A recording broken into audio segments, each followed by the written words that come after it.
Let's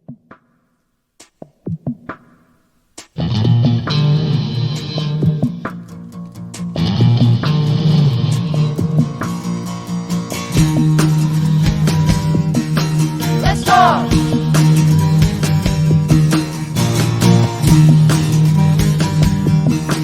Let's talk. Let's talk.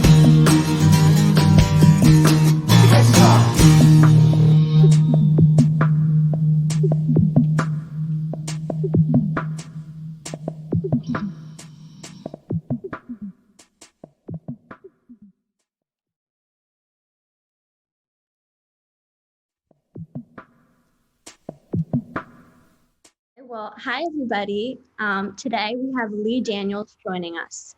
Lee is an award-winning director, producer, and writer whose work includes Precious, The Butler, Empire, and his most recent film coming out on Friday on Hulu, The United States versus Billie Holiday. Welcome, Lee. Hi guys. Thank you so much for doing this. We can't wait. So we would just love to start off by asking you about your story and how you got into filmmaking and what you do now. Okay. I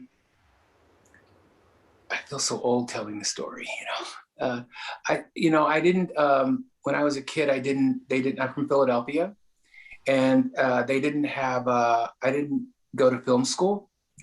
I instinctively knew that directing was something that I wanted to do as a kid.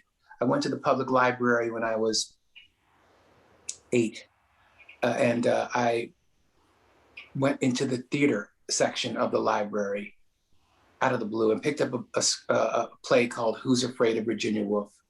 And it was an Edward Albee piece that was very provocative and certainly not something for an 8-year-old to be reading. I read it, I understood the characters. It was about a really messed up husband and wife and drama.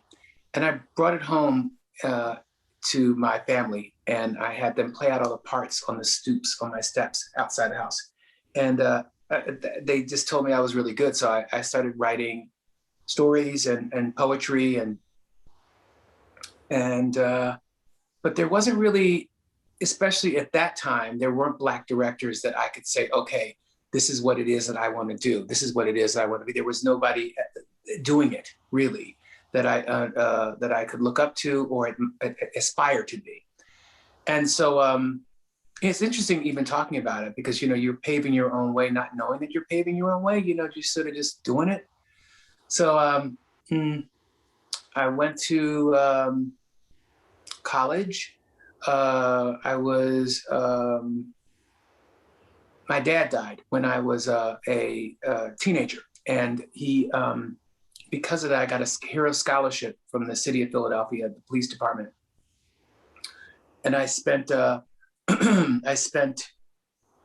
2 years in college in the theater department in St. Louis, Missouri, and this little college called Lindenwood Colleges, and I knew that it wasn't fulfilling me as a filmmaker. It was theater, and I was directing there a little bit, and I just I knew that my calling was film, but I still didn't know because there weren't any. Even with white directors, I didn't understand that medium. I didn't understand it, and so the one girl I dated in my life who told me that I was gay said, you are gay and you want to be a writer and you should go to Hollywood. And and this is where it gets tricky because I can't remember because it was so long ago. I got a bus ticket from St. Louis, Missouri to Hollywood. So it's either $7 or $70. I can't remember which one it was. It had to be 70 because I can't imagine traveling with $7 from St. Louis to California on a bus. I mean, I had to stop and get something to eat. I don't know. So it's probably $70. And so I landed in Los Angeles. I was homeless for a little bit. And when people think of homelessness, they go, oh, woe is he, or, he was just like so impoverished or whatever. and it's like, I didn't know that I was homeless. When you're 22, you don't really pay attention. It was like, life is good. So I was just, and I didn't have to be. I mean, I could have called my mom and she would have sent me money, but I then would have had to tell her that I left school, and she would have freaked out because I was like the first person in my class to go to school, my family to go to school. And so I was on the run, but it was fun. And so when people think of the homeless of it all, when they hear my story about being homeless, they think, oh my God. I was like, no, I was really cool. I learned so much about people and homelessness, which was interesting. And it wasn't for long because I ended up moving in the back of a church where I was directing theater to stay. I started cleaning for my room and board, because I was in there sort of sneaky. I was illegally in the church, and then it's like, I think that the janitor found me and said, well, if you're going to stay here, you got to clean. And so I cleaned, and then I found the theater that was in the church. So I ended up like directing theater that was in the church, and I was really happy. It was great. And I found a regular job that was so like non-industry related, but it was at a nursing service, answering phones, and I ended up owning the company, buying a company rather, that was selling nurses to people during the AIDS crisis time. And so I was selling nurses. It had nothing to do with film. And one of my patients, and I knew nothing about nursing either, by the way, but I had a good voice and I was selling, and anyway, one of my patients' parents, one of my patients' kids came in and said, what do you want to do? But like, you're running a company here. You're 23. What do you want to do? I said, I want to direct. And he said, why don't you come on the set to this movie I'm producing, which happened to be Prince's movie, Purple Rain. And so there you go. I mean, the rest is where that's at. It's just, it became,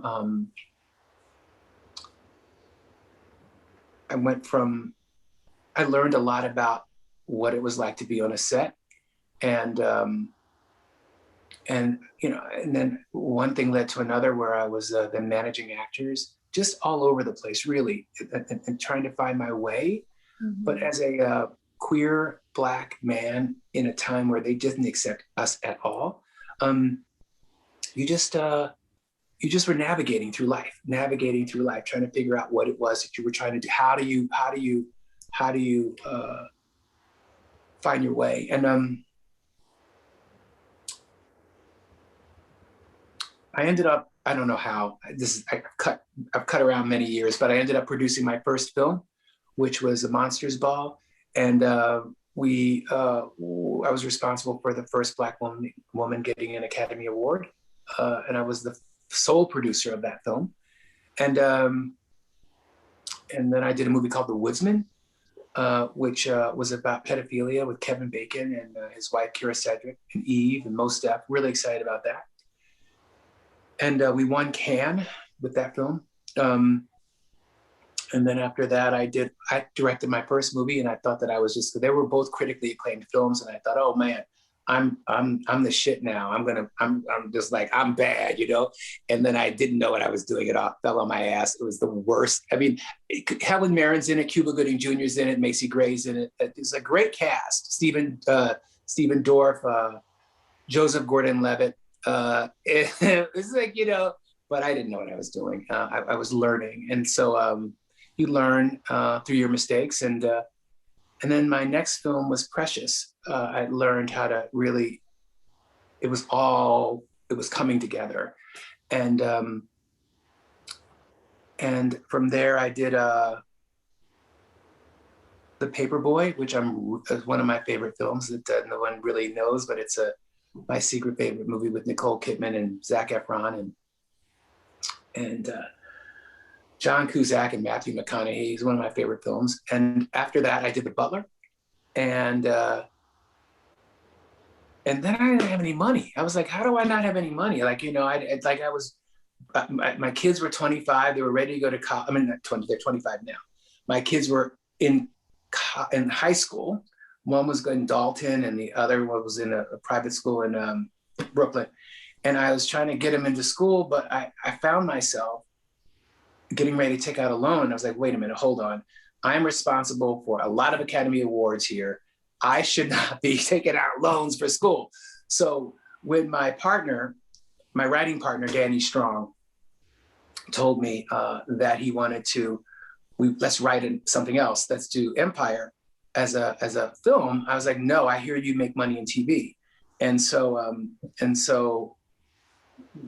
that never happened. And we began, I've spent, you know, a lot of time in television and really changing the narrative, not just in front of the camera, but really hiring and being responsible for many Blacks first behind the cameras, getting jobs, directing and writing and being responsible for many gays, just opening the door for people that, you know, that look like me and act like me, but and are me, but just don't have that opportunity, that never had the opportunity. So I don't even know what I'm doing. Like, you know, I don't, all I know is that I'm trying to work. And as I work, I have to have people around me, or at least some people around me that have my life experience so that they can share it. So I can share that experience with other people that when they're watching my film, if that makes any sense, or my television shows, if that makes any sense. Boy, that was a lot. That was a lot. Well, now your new film, The United States versus Billie Holiday, is very much centered around her untold story as an activist. And so we'd love to know why you were drawn to that story.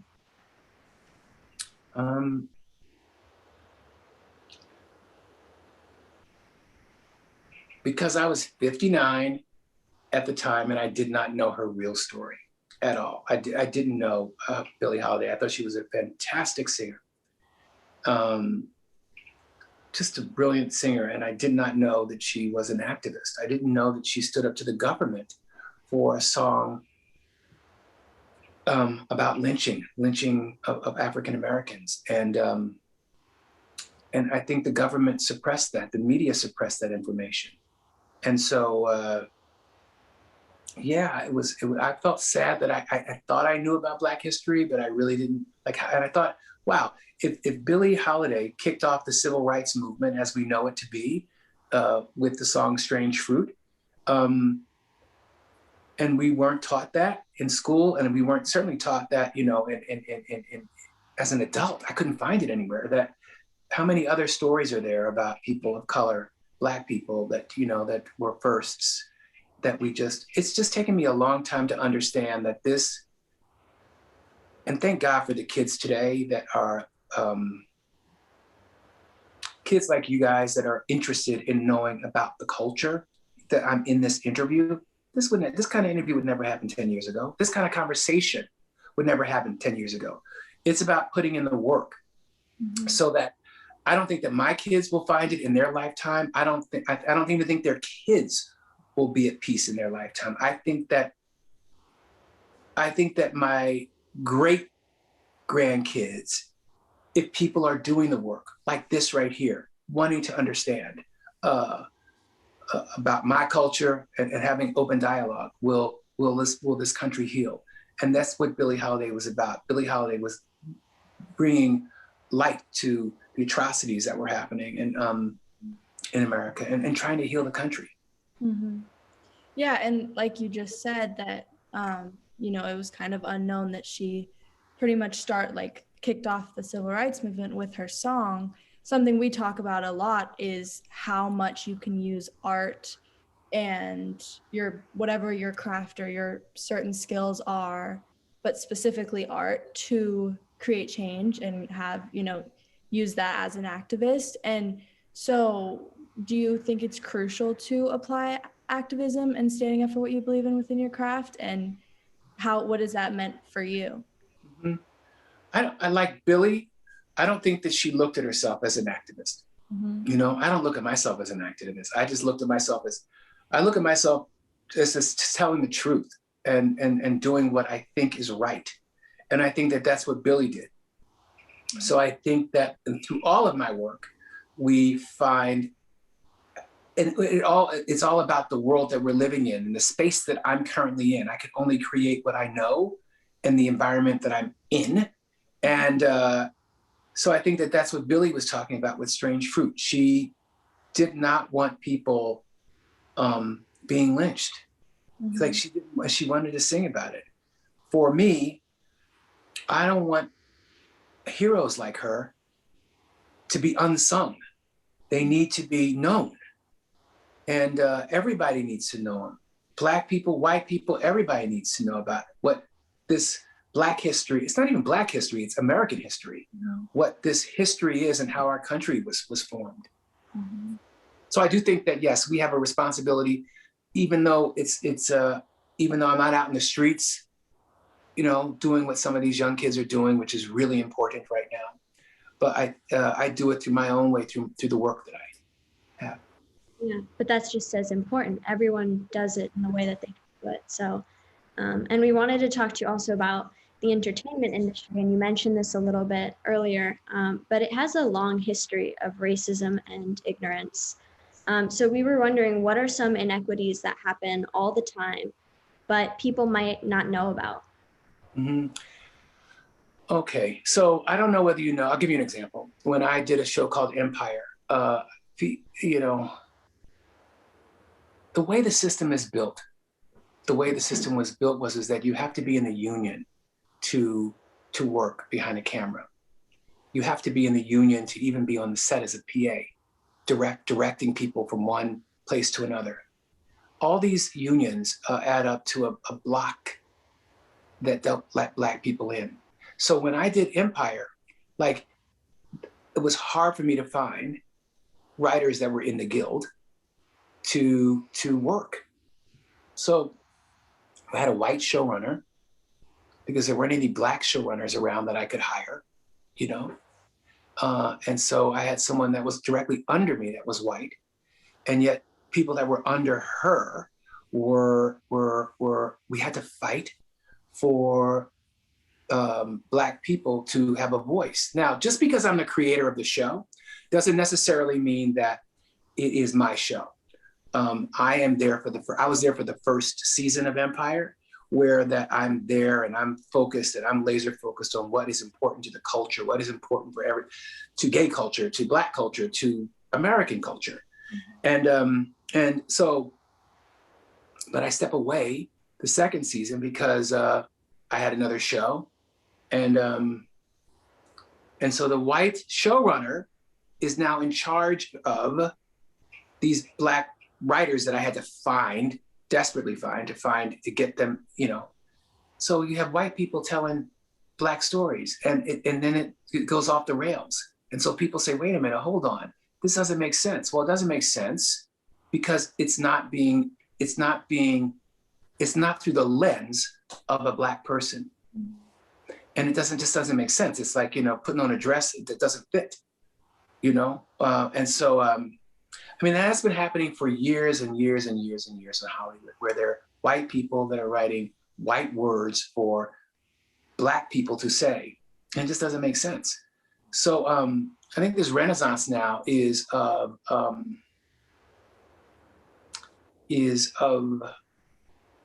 awakening of Hollywood understanding that you need Black people to write Black words, you need Black people to direct Black people, and that you need white people to, you need Black people to produce. So it's just like, and that though white people can do that too, white people can direct us and write for us, but it's a collaboration. It's a collaboration. And so I think that the powers to be are finally awakening to that. And that's a great thing. Oh, there we go. Okay, sorry about that. My camera glitched for a second. So we wanted to kind of switch the gears to the murder of George Floyd by the police that happened in May of 2020. That was, like you keep saying, this awakening to so many people that kind of reignited the flame, I guess, and just realize it was a realization how much of a problem there was in our country. We would like to hear, in your opinion, just how the police are portrayed in film, and if you think it's an accurate representation, and if there's anything, like, is there anything you think needs to change? We're in a really, that's a tricky question for me. You know, when I was a kid, I was told to respect the police because my dad was a cop. And my earliest memories when he, you know, when he died, he was killed in the line of duty, were white men that were looking down and crying over my dad's casket. So he was a man that was respected by police. And so police, there's this code of honor that they have because they're putting their lives on the line, coming to allegedly protect us. But that's dangerous because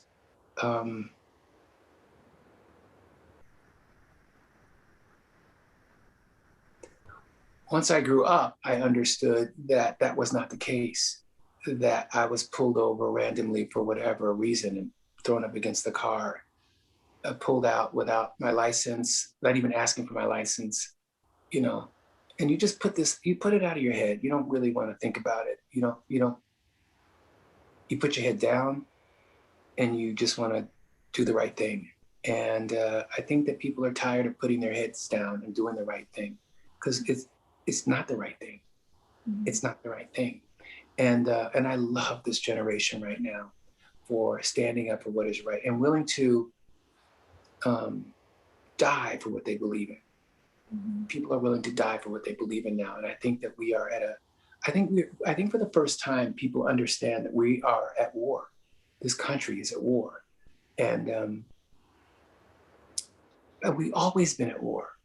You know, the idea of slavery and having slaves build the White House is just like, wake up, people. This has been happening we've chosen to put our head in the sand. And so, what's so beautiful, I'm telling you, what's so beautiful now is that white people are coming and they get it. They get it. And because nobody wants to get the nastiness that's happened. Nobody wants to embrace that. That's hard to take a look at. And so, and what is your responsibility? What is your accountability? What do I have to do to change this? How am I privileged? You know? And even for me, you know, like I feel like I'm privileged, you know, like I've fought so hard to get to where I'm at right now, but I know that I'm privileged. I know that, you know, that most of my family's in jail. I know that a lot of my family's in jail, unjustly so. And that those that aren't are working in McDonald's or working in, they work at minimum wage. It isn't fair. I should not be a rarity. I should not be a rarity. It isn't fair. Yeah. And I feel like people really turn to, you know, the entertainment industry to see history through movies, through TV shows. And so, do you feel like it's a fair representation of this history, of what's going on? Like, is it realistic? And that was part of the question that Olivia asked, the police in these movies. Do you think that they yeah. Circle. Yeah. No, I don't think so. Not at all. I'm doing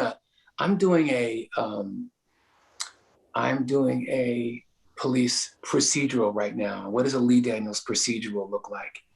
And I don't know whether y'all saw my television show Star, but there's a gender fluid guy on there who's fabulous, Miss Lawrence, who's also in my movie Billie Holiday, who you have to see in that. She's fabulous.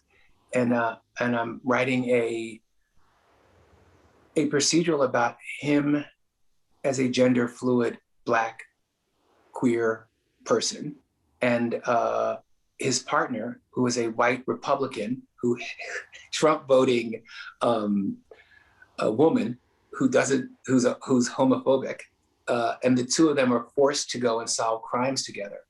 And it's funny, but it's sad, but it's funny, and it's real. And it's to me, that's the new cops. Those are the cops of what we're going to explore. And then they have to get along to solve crimes. Mhm. So to me, that's the new frontier for cop show. Wow. Wow, that's so crazy. I'm fascinated by that. It's a lot, right? Yeah, it's just so interesting, and I think everyone, especially in the last, or so many people, at least in the last, 5-6 years, have had those, awkward conversations with family members or teachers or other people that are, older than you, or people that you're, meant to kind of listen to them, and with those different views. So that's really fascinating to me. I'm curious for you guys what it's like. I mean, how do you view it all? I'm very curious to flip the question to you to figure out like how has this affected you? You certainly aren't responsible for this. You're walking in stuff that is responsible for your great grandfathers, your great, how does that affect you personally? I can go. I think for me, looking at least at my family line, especially when it comes to just racism and the inequalities, period, I think that looking at my just family line, it's definitely, I feel like I need to do whatever I can to kind of flip what other people, and however far back you go, have done. So I don't know. I think Layla and I, at least, we started this to just do something, and we're just trying to do whatever we can. I love it. I love it. That's all you can do. So. Yeah, I love it. Layla, what are your thoughts? I mean, I was gonna say, let's talk. It was initiative to do your part, and really this idea that once you learn about something that doesn't sit right or that feels wrong, you don't like what you're seeing, you have this immediate reaction to take action and do something concrete, whether it's a conversation that's a difficult one that you don't want to have, or it's educating yourself further, it's signing a petition for somebody who was just killed by the police unfairly, or anything really that can help move the change in the right direction. But I think it's really about listening first and foremost, and learning, and taking action after that. I love it. Guys, let me tell you something. Again, this kind of conversation would never happen. And I think that this is the future. You guys represent the future, and you guys are, you make me hopeful that that change will come. I thank you for having me on your show. Yeah, thank you. We had one last tiny thing. Okay. So we just wanted to ask you, are there any organizations or campaigns you've worked on, or anything that we should send people to go take action on? Oh, wow. That's a really good question. And yes, but of course I don't have that information on me, but hold on. Okay. If you want to just pause 1 second, I can find, hey, Jeremy, what is that place that I put this place in my will, guys. I put this place in my will. That's how important it was to me. It's for homeless, what is the name of the place that honored me, that from the Star people, that I put in my, takes a second. Black Lives Matter, any Black Lives Matter organization is really, you guys are smarter than I am on that Google crazy stuff. I don't know how to do it. All you got to do is look on Google to figure out which Black Lives Matter organization you feel is. You do the math. You guys are smart enough to know. But my friend's space is someplace. My friend's place is someplace that is a organization I really believe in. It's for homeless gays and people of color that are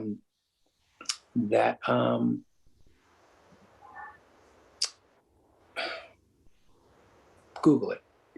It's just so powerful. I'll get emotional talking about it because it's so important. But that's my go-to first. Okay. So much of a go-to that I don't even know how to pronounce it. Wow. Well, thank you so much, Lee, for joining us today. We're so grateful to have gotten to speak with you, and just thank you. story and your opinions. And God bless, kids, and really congratulations to you guys. Really concerning. I think again, what you're doing is the right thing. It's the first thing, and I think that listening and being and really being in an uncomfortable space is how it all is going to change. Yep. Yeah. Okay. Thank you Bye, so guys. much. It was good. So good meeting you. You too. Love my movie. Make sure you watch it. Yes, I will. 100%. Okay. Well, now that we've spoken with Lee, let's go take action. So go watch the United States versus Billie Holiday, which is out this Friday, February 26th on Hulu. Go check out My Friend's Place, which is an incredible organization doing work for Black homeless. And finally, go look for your local Black Lives Matter and do whatever you can. Thank you guys for listening. Great. Done.